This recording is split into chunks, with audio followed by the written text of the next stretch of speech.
My dear friends, in today's gospel, we see Jesus again continuing with his criticism of the scribes and the Pharisees.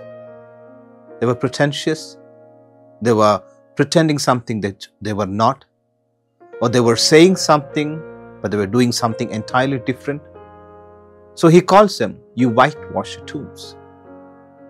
It's such an insulting phrase to use against a person who is so much respected in the society. Like, you are a person of fame and respect, and people uphold you, people look at you for guidance and wisdom, and there is somebody in the crowd who shouts out to you, "You whitewashed tomb." It is an insult, because according to the Jewish heritage, or maybe to say the history, if a tomb was placed by the roadside, the walls of the tomb would be painted in white, that when the sun shone, they would be sparkling white. It was a clear indication for the people to avoid this, that they don't touch the walls of the tomb and get maligned. But here, when Jesus calls them whitewashed tombs, what is actually intended in this phrase is quite not sure. It could be Jesus is saying that you are rotting from within, but outside you pretend to be so perfect and so fine. Or maybe Jesus is giving an indication to the people to be careful about them, because they are rotting inside. You don't touch them and you don't malign yourself.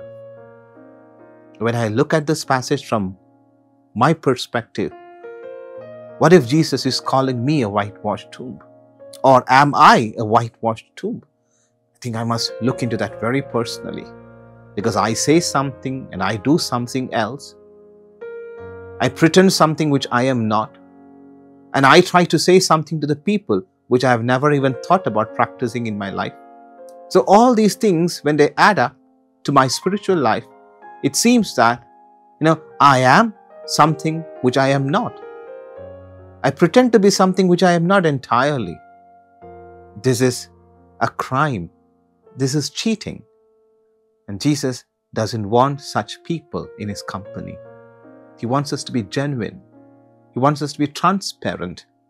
He wants us to look to ourselves in such a way that we are genuine in our words, in our speech, in our appearances. That anyone who approaches us are able to profit us from our company, because they are led directly to God, and we will be there walking by their side, leading them to God. Ultimately, that is why we are called. We are meant to be the people who give Christ to others.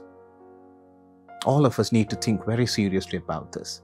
Let us be genuine, transparent, and sincere people. Let our words and our actions be credible. May God bless us. Amen.